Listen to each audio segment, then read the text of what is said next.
আপনারা জানেন কিছুক্ষণ আগেই আমাদের ইটালিয়ান হোম মিনিস্টার আসছিলেন আমাদের সাথে, তাদের একটা বাইলেটারাল মিটিং ছিল।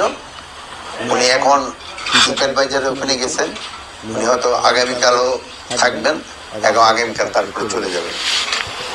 আপনারা জানেন ইটালিতে কিন্তু আমাদের বাংলাদেশি বহু লোক কাজ করে, মানে অন্যান্য অনেক দেশের জন্য। সৌদি আরবের পরে আমার মনে ইটালির সংখ্যা হয়তো বেশি হবে, এরাবিয়ান কান্ট্রির পরে হয়তো ইউরোপিয়ান কান্ট্রির ভিতরে ইটালি সবচেয়ে বেশি।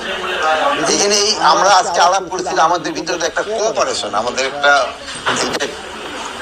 কিভাবে আরো বৃদ্ধি করা যায় এই ব্যাপারে আমাদের আলাপ হয়েছে।